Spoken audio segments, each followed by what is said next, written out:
En fait, à la OMQ, on était très actifs. Il y avait une super dynamique de personnes qui voulaient vraiment faire une différence pour le milieu de la musique. Mais à chaque fois qu'on faisait des mémoires, qu'on intervenait, on était quelques-uns à avoir un fort sentiment d'incomplétude. On ne parlait qu'au nom des organismes. On ne parlait pas pour tout le monde.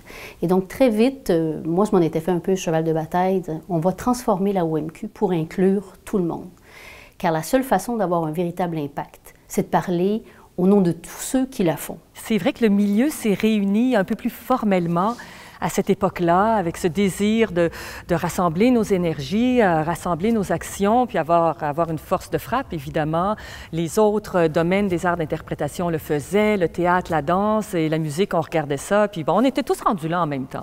Alors, c'est les débuts de la naissance du Conseil québécois de la musique, qui, lui, regroupait cette fois-ci non seulement des organismes musicaux, mais aussi des individus, des interprètes et des compositeurs qui se sont joints au Conseil un petit peu plus tard. Quand on se retrouvait autour d'une table avec tous les autres acteurs du milieu culturel, que ce soit avec le gouvernement ou avec... quand on voulait faire parler d'une voix unique pour tout le milieu des arts, la OMQ, on était un peu comme une association syndicale de patrons. Jusqu'à un certain point, on ne parlait pas pour tout le milieu. Alors, ça devenait très, très important d'avoir quelque chose qui parle au nom de tous. Ceci dit, une fois la transition faite, il y a des similitudes entre les deux conseils.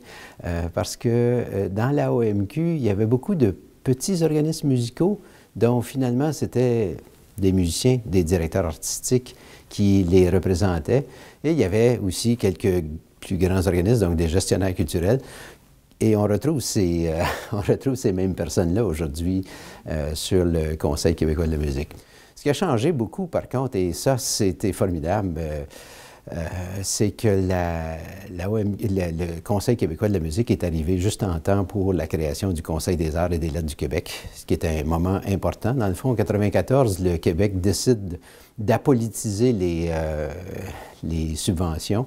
Donc, ces programmes-là quittent le ministère pour se retrouver à la fois au Conseil des arts, la SODEC, et puis on change le portrait. Alors, cette apolitisation a duré quelques années, jusqu'à ce que le gouvernement à nouveau intervienne par-dessus la tête de ces conseils des arts. Et puis, là, je pense que le rôle du Conseil québécois de la musique a pris toute sa force. Il est devenu un peu, en quelque sorte, un partenaire de ces conseils des arts-là pour renforcer les revendications. Et puis, il y a eu des regroupements de conseils québécois, du théâtre, celui de la danse et puis des autres disciplines. Ça, je pense que c'était quelque chose de formidable dans l'évolution des moyens que se sont donnés les artistes en général.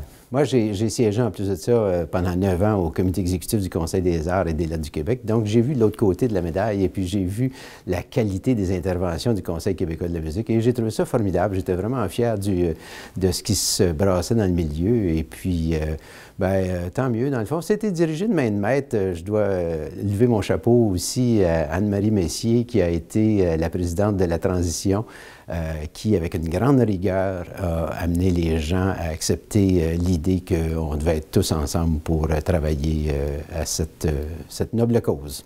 Et j'ai trouvé ça absolument charmant de voir que le slogan pour l'année, c'était « 25 ans ensemble pour la musique ». C'était vrai à l'époque, ce l'est tout autant aujourd'hui. Ce n'est qu'en étant en groupe qu'on a une véritable voix qui porte. Et je pense que c'est ce que le CQM voulait faire et c'est ce qu'il continue de faire.